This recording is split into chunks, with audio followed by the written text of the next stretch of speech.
So much better. Yeah? Oh, that's so cool. Okay, we're live. All right, so here we go. Testing. Okay.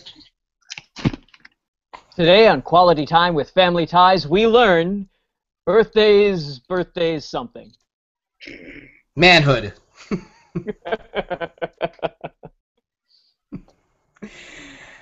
And in 3, 2, 1. Hey everyone, welcome to Quality Time with Family Ties. I am one of your hosts, Scott Jones. Joining me as always, Mr. Paul Packler. Paul, how are you? I'm great. I just saw Robert Redford. He's still dreamy as fuck. Even with the leathery skin?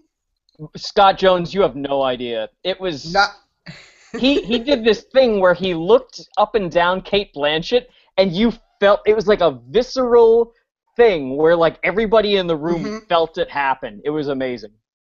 His eyes are very piercing. Yeah. He is charming as hell. And then Cate Blanchett is hotter in person than she looks on screen. Her hair was glowing. She's a she's an angel. She's a sexy angel. He's a sexy angel. I agree with you on that. Speaking of sexy angels, Corey, how are you? I'd fuck either of them. I just want to say right off the bat. Yeah. And no one will fault you. No one will fault you. We were once eating in a restaurant in Napa, and Susanna like taps me under the table like she's kicking me to pay attention to something.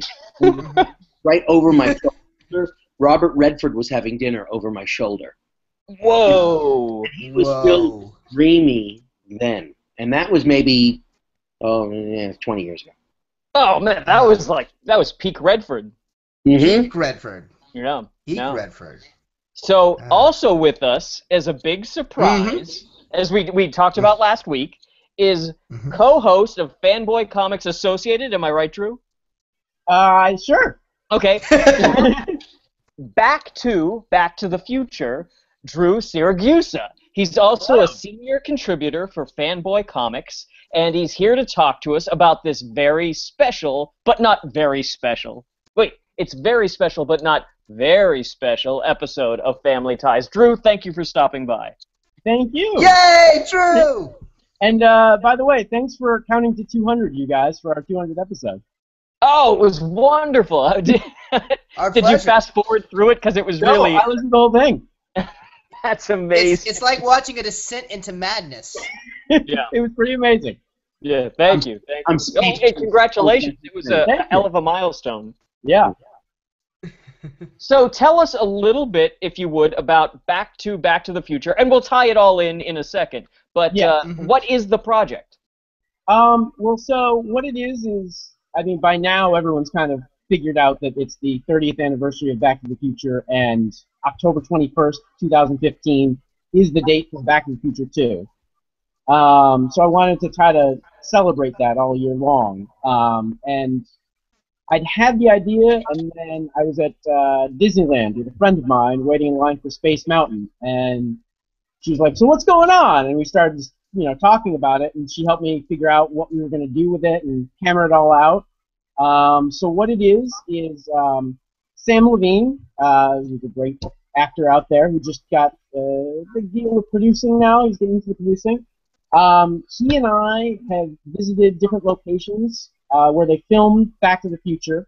We do a little video there, and we get every month we get an essay from someone about what Back to the Future means to them. Paul, I believe you wrote the second one, was it? Second or third? I think so. Yeah. It was fun. It was a great project to be a part of. I love watching all of the videos, and just it's so weird seeing these locations not in the normal how you would expect them to look in the light of day. It's like seeing Vegas during the daytime, and everything always looks very hungover. You're always like, wow, Lone Pine Mall. It's just really kind of a mall. It's just a mall. Yeah. It's really weird being at each of those locations too. Where like I knew some of them, and then going to them like this is just weird being in some place I've watched for 30 years. Yeah. In a different context is what I was trying to.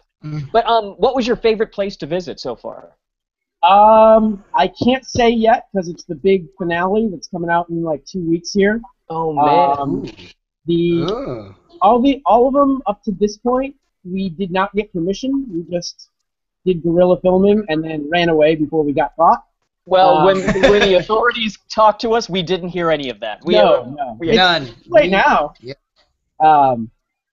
But we got contacted by someone, and so we got to actually film with permission at the location of my dreams that I wanted to end it on anyways. So Holy Ooh. moly! yes. We also Yeah. may have got a special guest from the movie. So I'm very excited for October 21st for everyone to see that one.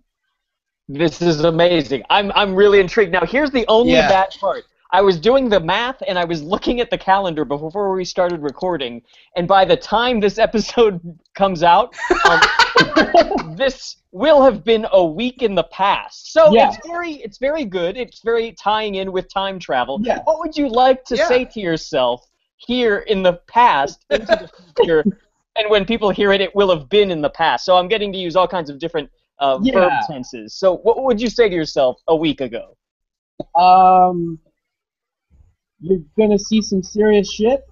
Nice. Thank you. That was great. And also, I think let's get started then on that note. Okay. Let's jump into it. What is this so episode If you called? guys are playing along at home, we are on Season 2, Episode 11, titled Birthday Boy. It's Alex P. Keaton's birthday. He's turning 18.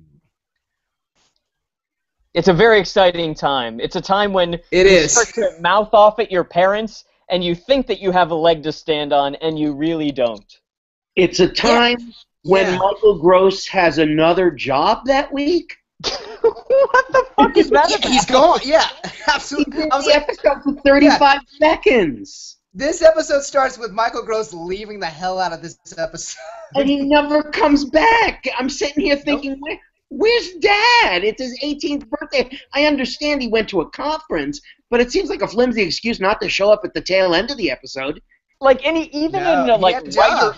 in a writery standpoint, I don't understand what the point of getting rid of Michael Gross is. Why don't we just... Right. Well, you know what? I had an idea. It occurred to me at a certain point that Alex would never have attempted this shit in front of his father. And they were showing sort of respect for the patriarchal figure by not having Alex mouth off in front of someone who, let's say, is more physically threatening. Not that, Michael Gross is physically. And let's be honest, I think Meredith Baxter could have kicked Michael J. Fox's ass just as much. Oh, she's The others awesome could've in this. kicked his ass. She's incredible in this.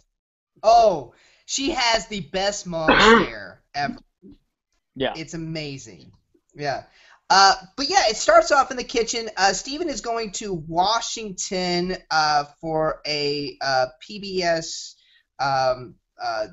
conference of some kind, and they try to give Alex like a little pre-birthday surprise that immediately fails. He comes walking in with the lights off, and then goes through around the back door. They scream surprise, it was kind of weird because they hear someone come in, and they hear him walking, and they don't choose that moment to say surprise to him. They wait way after the fact. Yeah, the landing of that joke is just as awkward as the landing of their surprise. Like, it was, none of it worked. Yeah. You know what? I was only vaguely paying attention at that moment, and in all honesty, I was totally lost at what they were actually trying to say. And I had to go back and watch it real carefully because it was very fuzzy to me. I wasn't sure what Michael J. Fox was doing. I didn't understand what the lighting was doing. It was just, it was very deceiving. Yeah. Here, wait, quick pause. It was. Drew, are you there? Yes, I'm here. Okay, good. Jump in whenever. I'm sorry. Okay. Like, do a quick edit, you know, and all all right. that. But, yeah, because your You're part picture of was this. frozen, so I wasn't sure. Yeah, so sorry about that. So, all right, jump back in. Mhm. So, the surprise doesn't go over well. Alex comes around the back, and the one bit I did think was really, really good is Steven gives him this state-of-the-art radio, where Alex is able to hear the stock exchanges all the way in Sweden, and he gets so excited that he can get this news 6 hours before the rest of the world. And the hug was amazing. Yeah, he was like Mr. Peepers, like at the end of every Saturday Night Live sketch. Absolutely. That's what I wrote. He jumps like Mr. Peepers. That's right. Corey, I love you. This is why, this is why we're best friends. Oh my Simpatico. But it's so weird. Like, they invented this radio that can get, stuff from Somehow different the countries. radio waves can get here from Sweden. Right, exactly. Despite the fact that Right. it's impossible. And not only Right. that, like, if they can invent this, why did no one else ever hear about this and capitalize on it? Only Alex knows about this. Right, and as if the markets are not set up by country and time zone, and they open and close, and there's no news traveling across, other than, the Japanese indexes, which still affect the market the next day. Right. It would have made Oliver Stone's Wall Street a hell of a lot more interesting had this existed. Anything would have made Oliver Stone's entire oeuvre more interesting. Yeah. Yeah, Drew, when you come on here, we don't pull any punches. Oliver Stone. We're not, I never knew that, Paul. we are not afraid to make fun of Oliver Stone. What's that? I didn't know that you hate him. I always hated Oliver Stone. You know what? I was really into JFK for the better part of like 15 years, but beyond the subject matter, I never thought he was a good filmmaker. And once I sort of fell out of love with the JFK assassination stuff, he's just a hack. He's just boring. And one of my least favorite films of all time is Natural Born Killers. Yeah, It's abusive to me. I just don't like watching that kind of stuff. And I do, however, like the screenplay before he became a director. The screenplay for Midnight Express, I like a lot. Oh, I didn't know he wrote that. Yeah, he wrote Midnight Express.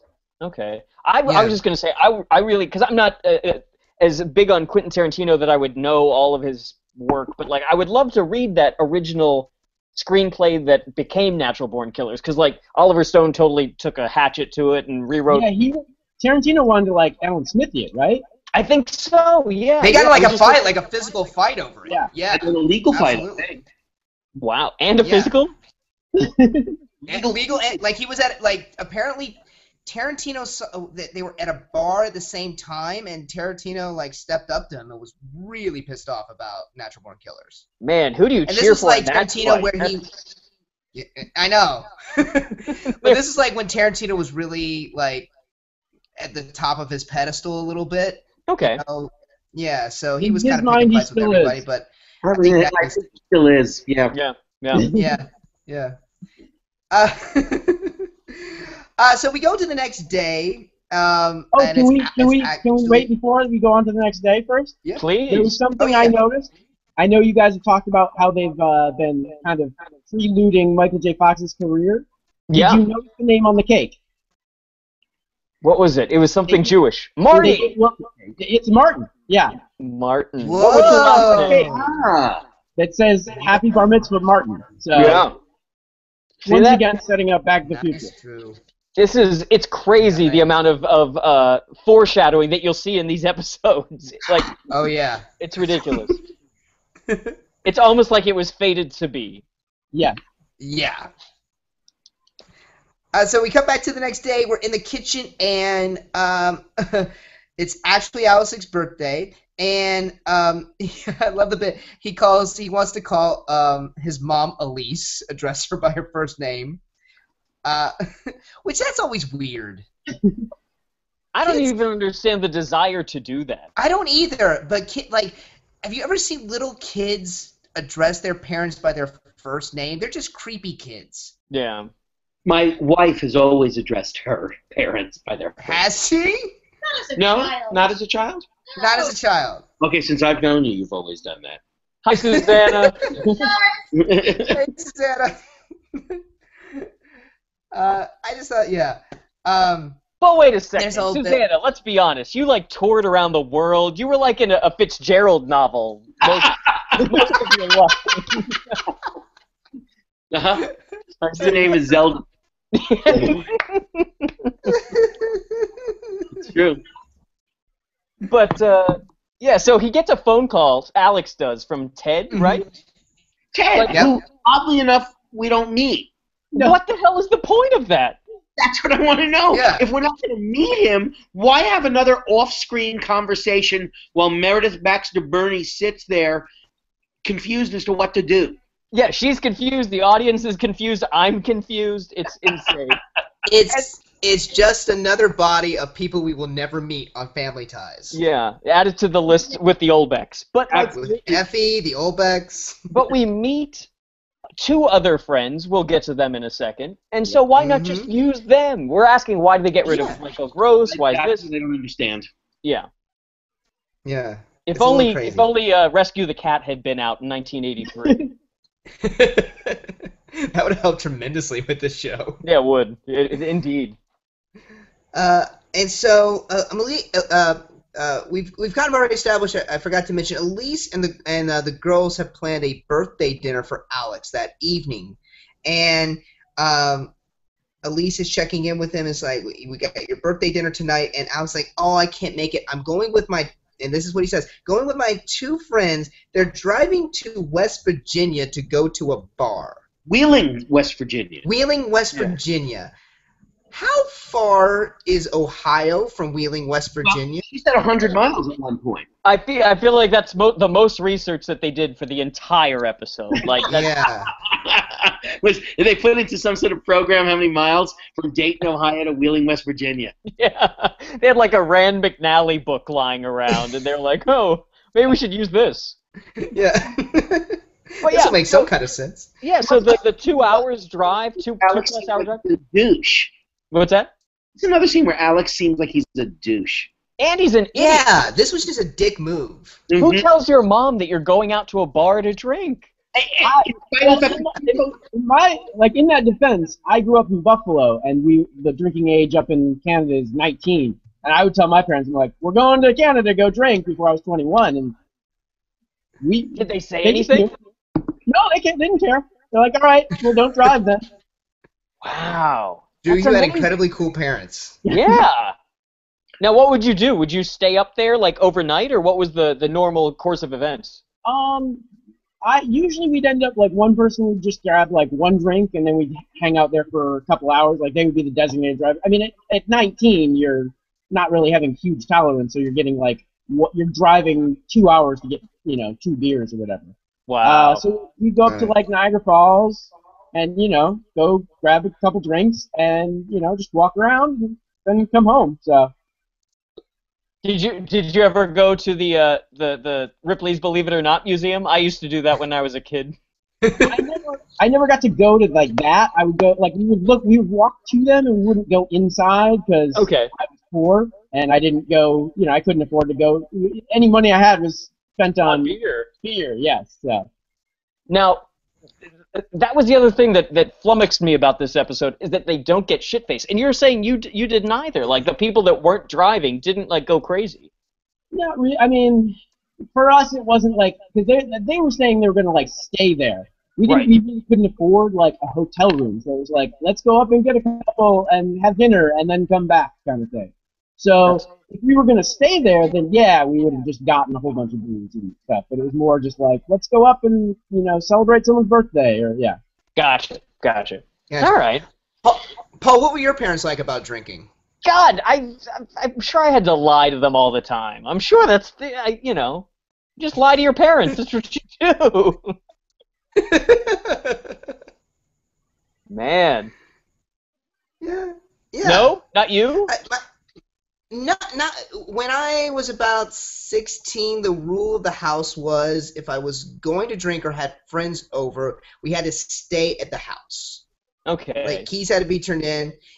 My parents were there, so we didn't get like shit faced, but we definitely got drunk. Gotcha. So, Corey, Corey, do you lie to your mom? Well, I think I'm the only one who the drinking age was 18 for. Oh, okay. Wasn't you didn't 20. really have to lie that much. Yeah, I'm old, so yeah, the drinking age was 18, and I never really drank a lot around my parents' home, but outside of the home I would drink. Now, were you in New York when you were 18, or were you in, where were you? New York. Yeah, and Okay. then upstate in Binghamton. Gotcha. And it was pretty late that New York City, it was still 18, right? Like until like maybe the 90s, or It had to have been because it didn't affect me at all, and I was graduated college in '78. okay. So Okay. yeah. So Well, yeah, Alex wants to go to the bar. Yeah, and Elise obviously hates this idea, thinks it's a horrible idea, and also a little hurt that Alex is, that they planned this dinner and Alex is being a dick about not going. And I just simply wrote, we have an awesome, awesome fight scene, and it's awesome how Elise stands her ground. Yes. Yeah. I thought the acting in the episode on the whole was pretty good. There were a lot of, unlike the absolute pile of shit that we've been watching the last few weeks. Oh, yeah. This episode, to me, was at least a little bit more acceptable, with certainly a higher level of acting from the principals, especially Elise and Alex. Definitely.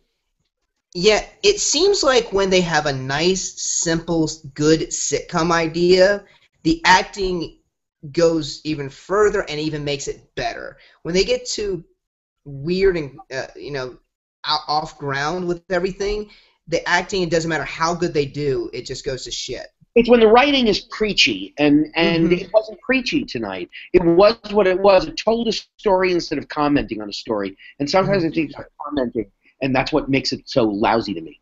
Yeah. Yeah. But Elise makes the point that you wouldn't be doing this if your father was here, and you're just doing it because I'm in charge. They argue back and forth, and I love that at the very end, and correct me if I'm wrong, Elise is angrily setting up OJ glasses. She is. She never pours that. it. Does she have orange juice glasses in her hands, and that's what she's really putting down? Oh, God. Like a dream deferred, the orange juice glasses never get filled. Alex has ruined their refreshment. Yeah. Now, here's the thing. Now, I'm a terrible planner. I hate planning things and stuff like that. I'll wait till the last minute to set up an evening or something. I'm real fun to be around. But I can't imagine... Yeah, right. I can't imagine that this dinner that Elise had planned with the family wasn't something that Alex knew about in advance. Like, I can't imagine her being the type of person that she's springing this upon Alex. So, did she mention it in the first scene in the kitchen? Yes. She said, tomorrow night we have dinner planned for you. And Alex says nothing. For you. And Alex says nothing at that point, and then he acts surprised that she's upset with him. It seemed like a very simple plan that they had, and I sort of feel like, it's like a pissing contest he's having with his mother. Yeah, it has nothing to do with the logistics of the evening. It's completely irrational. Mm-hmm. Yeah. And what's dumb is it seems like they're coming right back. I would say, like, have the party with your parents on this weekday, and then go with your friends on Friday. Yeah. I'm just trying to make this episode not exist, is my... Anyway. Right. You get the best of both worlds. Right. Alice is kind of sulking on the couch. The girls are kind of, just ribbing him a little bit. And Elise comes in to try to make up. Mm-hmm. She says, girls, go into the other room. I want to talk to Alice. She tries to make up, and she's offering it's a peace offering. She's made a cake for him. She even says, why don't you have your friends over here tonight, and they can celebrate with us? She sincerely wants to apologize. I want to point out one thing before we go any further. I tell you every week when I think Mallory looks like she walked off of a Laura Ingalls Wilder book, and this looked adorable. It was that blue blouse, right? And there's nothing creepier than a 60-year-old man commenting upon the cuteness of a girl playing 16. Thank you. Thank you. She might be 18 by this point in real life. So. Okay, then I don't feel so bad. Yeah. Not as bad. Not as bad. Yeah.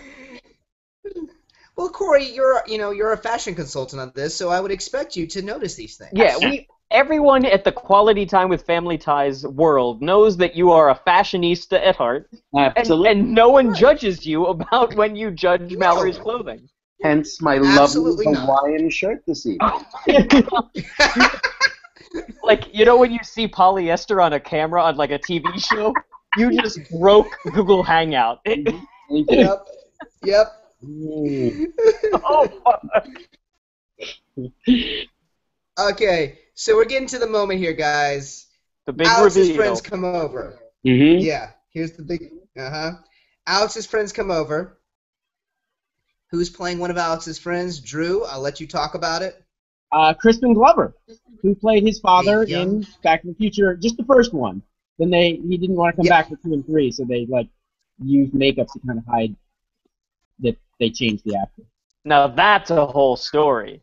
Yeah. That's crazy how that That's went crazy. down. That's crazy. You can say Crispin Glover and crazy in the same sentence. I don't believe it. But Crispin Glover and then the other guy, their names are like Neil and Doug or something. It is Neil Yeah. and Doug, and the other guy was Pete in an episode on season 1, and I told you when we recorded that episode that John Putch, the actor, is the son of Edith Bunker, Gene Stapleton. Yeah. Ah. He played Pete in the college episode when Alex lost his cherry. Yeah. So he's always around when Alex is taking steps into maturity. He's their bad boy character. Yeah. It's crazy to look at him. He's so clean cut. But he's what the cat Judith Weiner thought, bad boy. Yeah, John Putch. But you know what? It's funny. Like, Crispin Glover and Michael J. Fox are passable as teenagers. John Putch looks like he's 40 years old. He's the old easily. man buying them beer. Easily. Yeah. That's not creepy. Yeah. He's punching his hand. He's like, I'll see you guys at the lockers. And it's like, you an old guy. First of all, I also have to ask the question about Neil and Doug. They seem to insinuate in some way that the Wheeling, West Virginia women are very loose. It seems geographic the way they're like, that's why we're going to Wheeling, West Virginia, because those chicks put out. Well, only the ones that go to the Camelot Inn bar. And is this place a brothel? Why are they so charged up? I don't know if you've ever been to West Virginia. It's like the hick equivalent of what you consider New Jersey to be. It's like it's not as highfalutin as Pittsburgh. West Virginia No.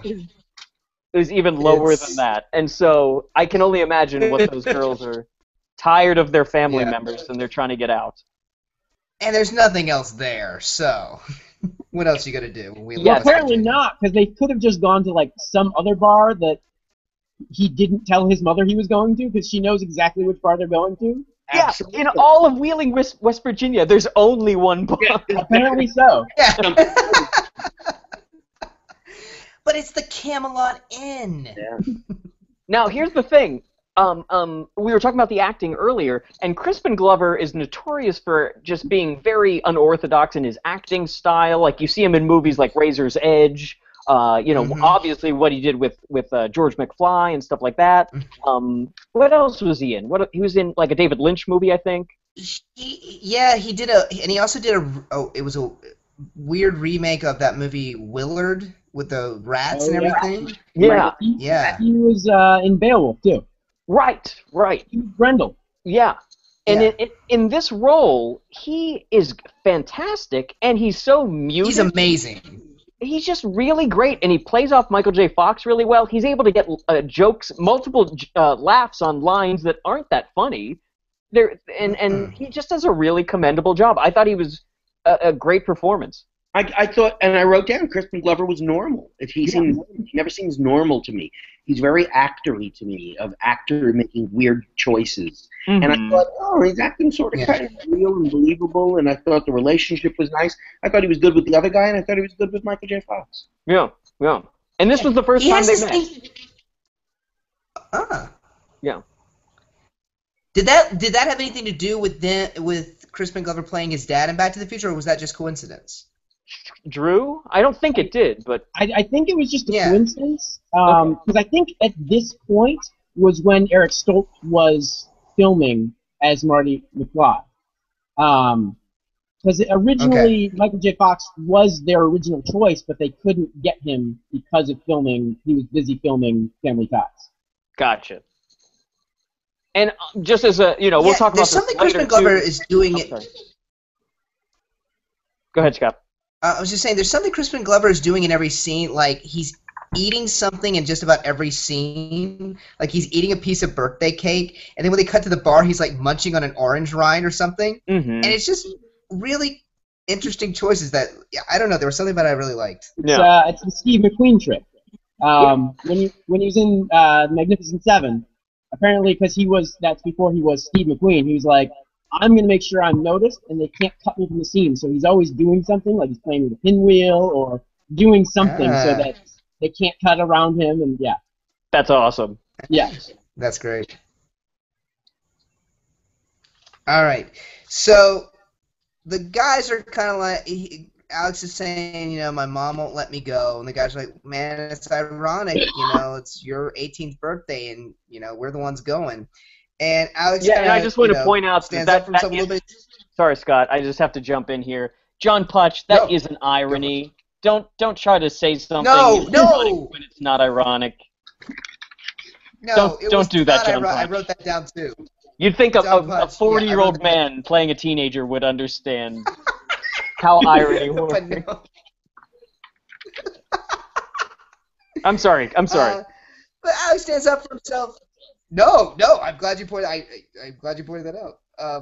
But Alex decides to leave with the guys. He's like, you know what?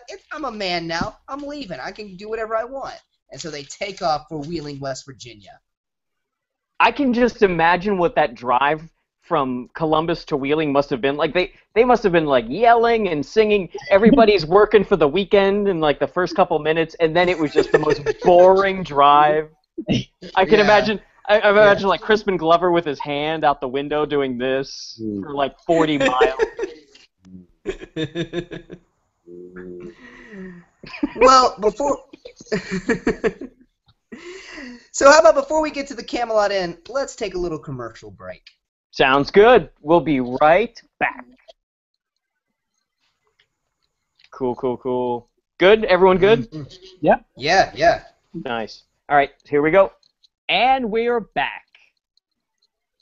All right, so Alex and his friends have arrived at the Camelot Inn. Let's talk about the Camelot Inn. Let's talk about the What Camelot are they drinking Inn. from? Garbage cans? What the fuck were those things?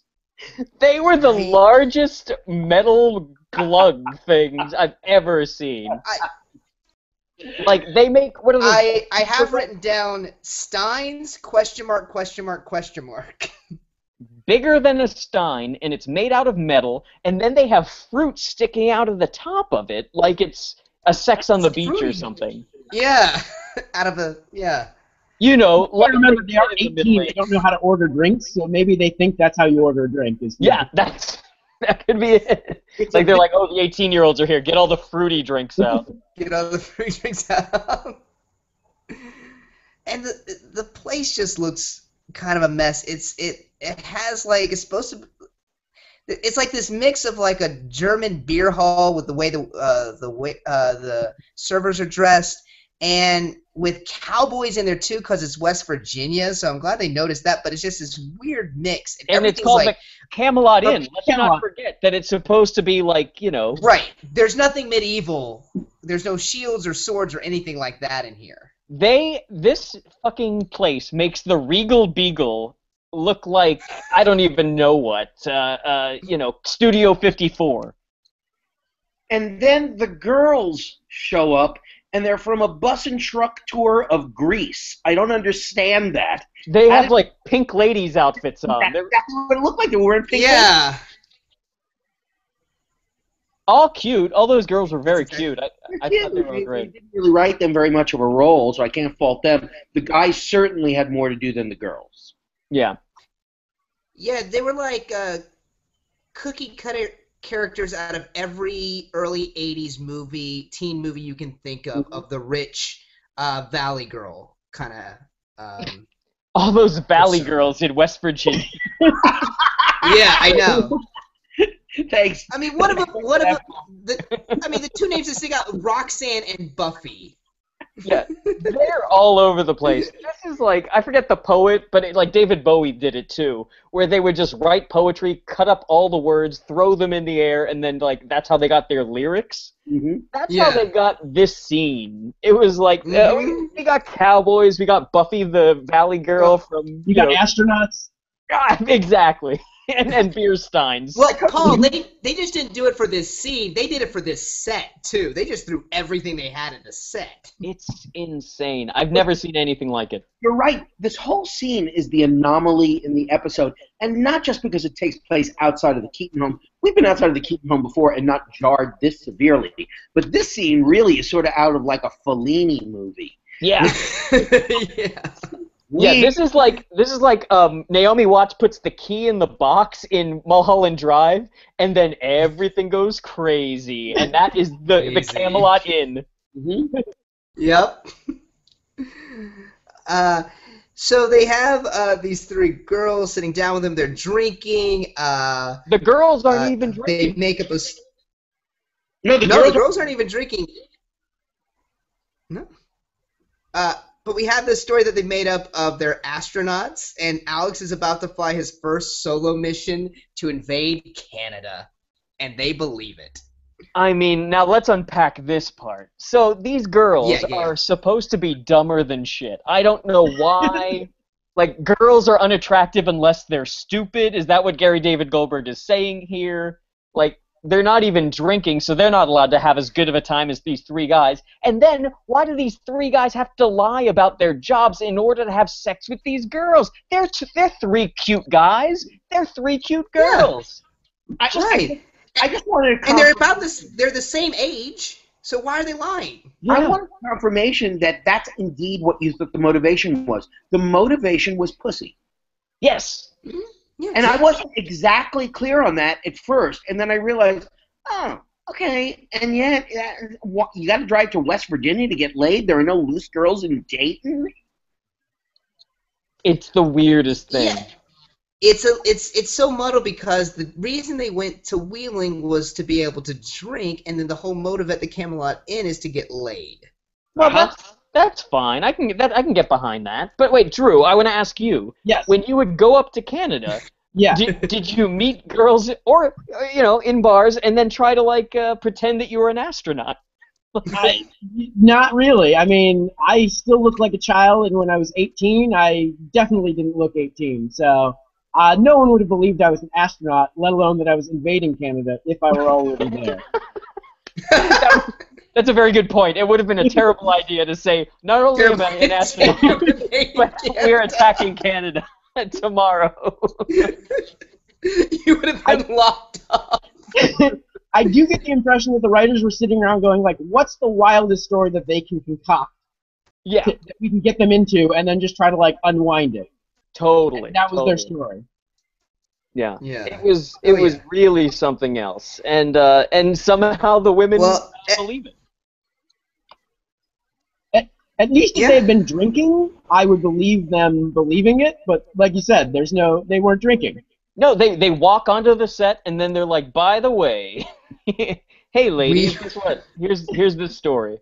We're invading Canada, and they completely accept it. Yeah. Well, the whole evening gets shot because Elise shows up. Again, we've had this happen before. It happened in season 1 in our Thanksgiving episode. I see where this is going. Where people arrive. Yeah, where people arrive very quickly after being left behind. The amount of time between Alex and the guys getting there and Elise being there, arriving, they had to have run into each other at rest stops. It was a high-speed chase, I thought. I couldn't wait for them to do it. Yes. Oh man, it's ridiculous. It's so ridiculous. The dialogue when Elise showed up was sort of kind of funny. The Colonel Keaton, your mother is here. That lover says. I thought, and then the girls said something about them being a colonel, and I thought, and I just wrote down they're idiots. The girls that are being portrayed as idiots. Yeah. Even when Elise shows up, they still buy the story. Yeah, in no way are they dissuaded by the fact that they're like, "Oh, your mom's here," and they're Right, like, they're not Yeah. they're not running away. I couldn't believe it. It's like, hey, the girls, aren't you figuring out that this isn't going to work out tonight? "Right, yeah, yeah." Well, Crispin Glover even leans over the table at one point and says, "Mrs. Keene, can you please tell my mom that I wasn't here?" Like, they could hear that. And It wasn't like it was whispered, really. And when Elise actually goes and talks to Alex in the scene privately, away from the table, I didn't think that she was as angry at first as I thought she should be. I didn't think it was believable for a parent, because if you're going to chase your kid to West Virginia, I'm going to walk in and I'm going to embarrass you right away. Oh yeah, that was definitely a part that Yeah. stuck out as being fake or not being as smart as it could have been. And then she blows up, and that's what I thought was the original intention of what she should have been doing. Mm-hmm. Yeah. Exactly. Yeah, and so Alex basically tells everyone, I have to leave. My mom's here, and they go back home, and we cut to hours later back in the kitchen. And I'm gonna say I really love this scene. I love Michael J. Fox in it. It has that manic, worked up energy. His entrance was incredible. I just loved it. I thought it was good, and then at one point I thought it was the longest scene in the history of television.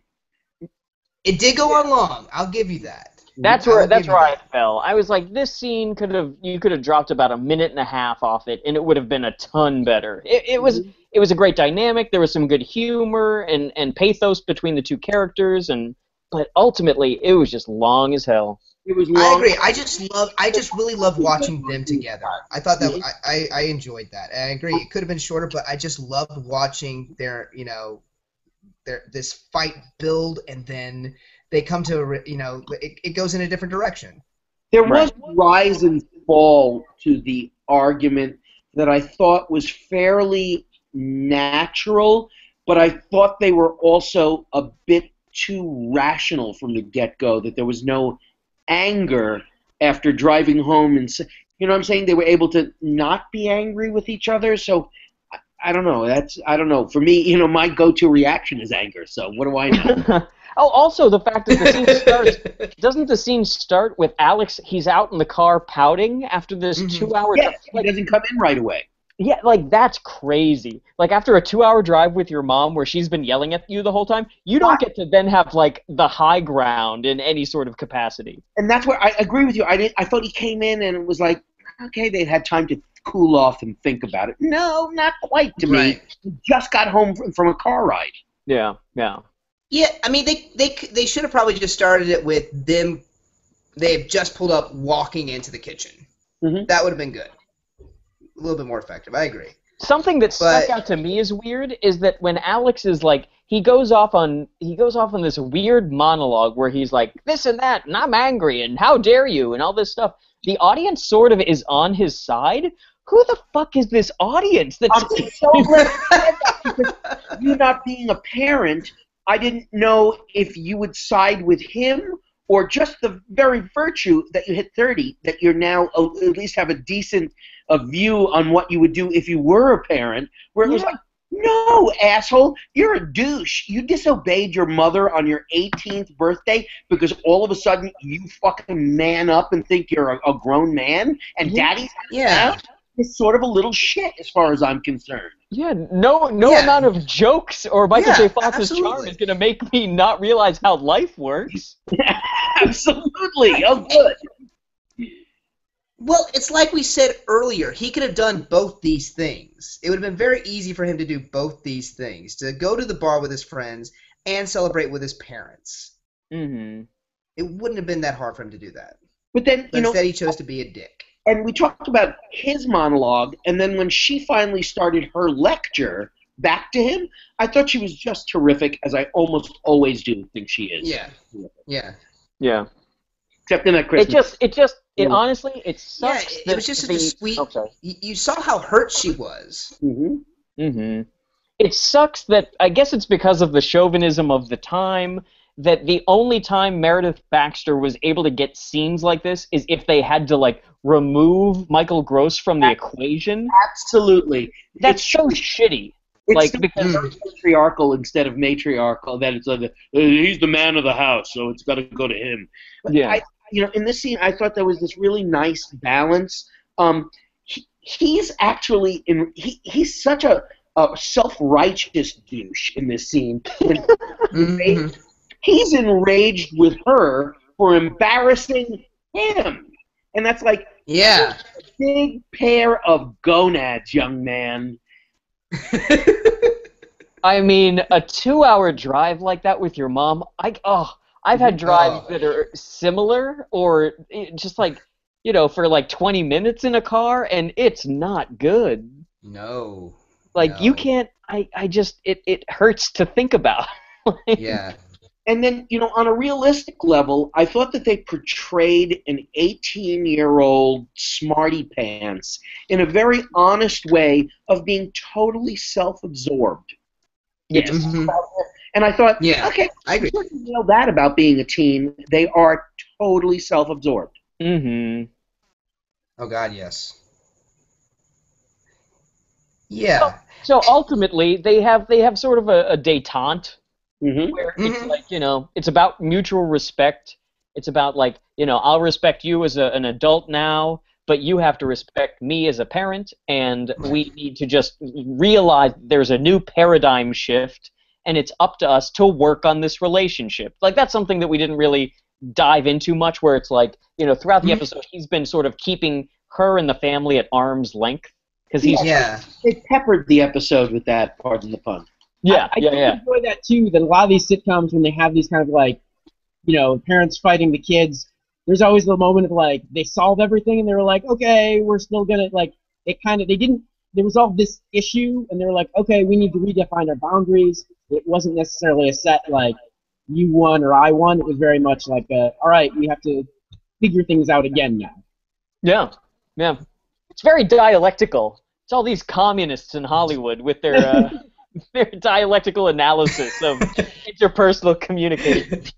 Wow, we're only 27 minutes into all the first communist reference. Oh man, I just had a long day, or else the communism would have come up earlier. Now, did the hug between Alex and Elise get weird for any of you? The late I didn't even realize they hugged. There was a long No, I didn't either. hug. There was a hug and then a clench on top of the hug. Like they hugged and then they hugged tighter. And it sort of got, okay, you guys are too close in age. Stop it. Looked like you were rubbing up on her. Stop it, Michael. That's gross. Wow, I mean, it happened on the Brady Bunch, so I guess, you know, it could happen here. Yeah. And then in the oh, sorry. ultimate moment of gentlemanliness, what does he do? He offers to take out the garbage. Throwing the olive branch down right in front of his mommy. Yeah. I thought that was cute. I thought that was a nice way to I end liked it. I liked it. It was a throwback, and it was kind of just it was a good symbol of, Fine. you know, I'm still living under this roof, and I'm always gonna have those chores like I did as a kid. I just want to comment on the garbage, though. It was all paper garbage. You know, my garbage is dripping and sloppy. I don't know about your garbage, but mine is disgusting.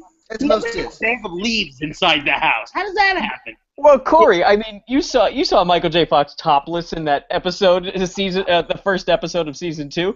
He's a twig. He couldn't carry real garbage. Props how to make It's also been sitting there for clearly several days because it was already late going out. That's right. Several days earlier. So it should be like leaking through at this point, and yeah. Oh, all the fruit flies gathering around. Yeah. Somebody, yeah. It was extremely light too. Now, so let's, you know, that's pretty much it. That's the episode. But I want to talk a little bit more about the context of this with Back to the Future, and then maybe talk about this other theory, Drew, that you want to bring up. It's very interesting, and it boggles my mind. Yes. But so with Back to the Future, so what happened was, you know, just everyone throw out, because it's all stuff that, you know, all of us know. to one degree or another, that Bob Gale and Robert Zemeckis had the script, were trying to make the movie, and they wanted Michael J. Fox. They couldn't get him because of the time, and Gary David Goldberg wouldn't let Michael J. Fox leave the show at that time. And I think that was happening at the beginning of this next season, season 3. But then what happened? So what was the next step in that process?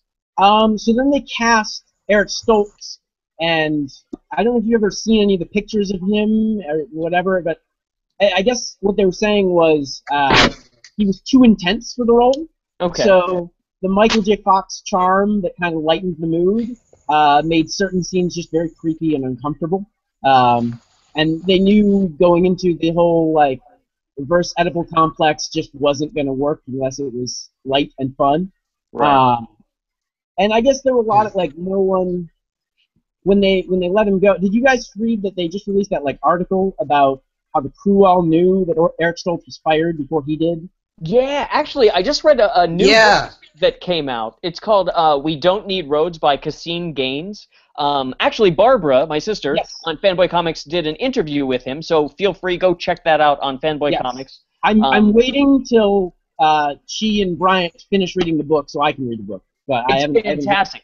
It's really good. And yeah, I mean, it really goes in depth into all that timeline, because it was such a strange thing where it was at the beginning of December that they were able to lock everything down, that they made the decision that Steven Spielberg was going to have their back when they went into the producers to say, we need to shoot, 3 weeks, 6 weeks of footage? Yeah, I'm not sure exactly how many weeks, but I know it was they were filming it, and the reports are apparently like they would film it and then go to Eric Stoltz's shots and do like one, and they're like, all right, we're good, and then just keep filming. Yeah. That's awesome. Oh, God. It ended up costing them like an extra $3 million to do a reshoot with, to bring in Michael J. Fox. It's crazy. Yeah. But yeah, eventually by the new year, 1985, is when the changeover happened. They brought in Michael J. Fox, and they were totally right, to bring him in. And during that time, David Goldberg was like, all right, here, check it out. If you want to do it, you can't have any time off. And then what did he have to do? Like, what was the... He was filming Family Ties, and then would, like, leave there and go and film Back in the Future until, like, 4 or 5 in the morning, and then have to get up at, like, 6 or 7 to start the next day at Family Ties. So he was putting in, like, 20-hour days. That's crazy. So we'll get to watch as his circles develop under his eyes in season 3. Yeah. We'll keep a running tally.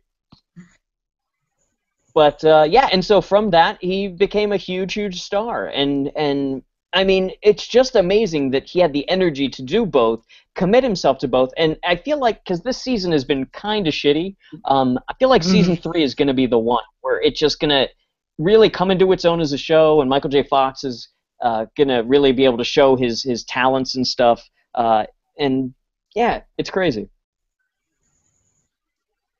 Check out that book, We Don't Need Roads. It's really good. So, Tommy Westphall. Tell us about Tommy Westphall, Drew. Okay, so there's this weird phenomena in pop culture and television and movies. It's known as the Tommy Westphall universe. And it's all these TV shows are all related for some... I don't entirely understand how all these coincidences happen. This is one of those like big conspiracy theories that like is just strange. No, it started with St. Elsewhere, right? Correct. Yes. And it was the series. So the St. Elsewhere was a show in a hospital. It was like one of those like Corey, was it like post Hill Street Blues type thing? Just post Hill Street Blues. The next season started in the middle of a season in January. St. Elsewhere came on the following September. So definitely the Stephen Bochco template was Hill Street and St. Elsewhere, and everything else that sort of copied it afterwards. But St. Elsewhere was damn good, and I'm assuming that Tommy Westphall refers to the finale of St. Elsewhere, which was the incredible, wow, this whole thing was told in the mind of an autistic child that was looking into a snow globe, and it was all in his imagination. It was basically Dorothy waking up and you were there, and you, and you, and you. But it's so weird too because that Tommy Westphal thing, that ending, had nothing to do with the show at all. Like it was. Well, no. The artistic child had been. I mean, this guy was the definitely Ed Flanders was the actor's name. Donald Westphal, Dr. Westphal. His son, his autistic child, was definitely a through line from the very beginning of the show, or the whole 8-year run. So you didn't know that he had an autistic child, and there was a storyline late in the run of the show in which he was taking his child into the hospital for tests, and it definitely became more of a major character in the last years of the show. I had no idea. I thought it was just completely out of nowhere. No, not indeed. He was the son of the lead character. Okay. So yeah, so based on that, was played by Chad Lowe, actor, brother of Rob. I was just gonna say, and this finale is kind of considered one of like the worst finales. I've always heard the St. Elsewhere finale is one of the great finales because it was such a twist. And St. Elsewhere was a show, long before. Who was the name of that character who dropped down an elevator shaft in L.A. Law? Rosalind Shays in L.A. Law. This was the show that really had shocking storylines. One of the regulars on the show had a season-long storyline that he was a rapist. Over a whole season, you didn't know who the rapist was, and it was a regular on the show. And you didn't know that this was not when, nowadays we kill characters off routinely, regulars off routinely. In those days, they didn't kill characters off routinely. This character was not a regular after his season of being a rapist, when he was finally arrested. That's insane. So there were a lot of surprises, this just being sort of the ultimate surprise at the end of the whole series. Wow. And from what I remember, because I watched it as a kid, my mom still talks about how much she loved St. Elsewhere. It was one of the things that made Howie Mandel a star. That's the only thing I remember about the show. Mm-hmm. And Denzel. Yeah. Denzel Washington? Denzel Washington was a regular on it. Oh, wow. And what's his name? William Daniels, Mr. Feeney for the young listeners, and John Adams for the older listeners, was the main character, right? Was his name Westphal? No, he wasn't Dr. Westphal. He was Dr. Mark Craig, who was like a world-famous cardiologist. Okay.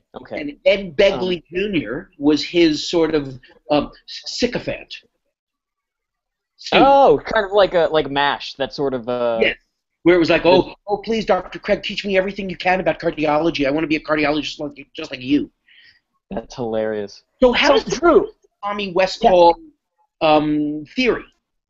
Okay, so here's the strange thing, is that because of a bunch of different, crossovers between different shows, almost all of our television would then be inside Tommy Westphal's mind.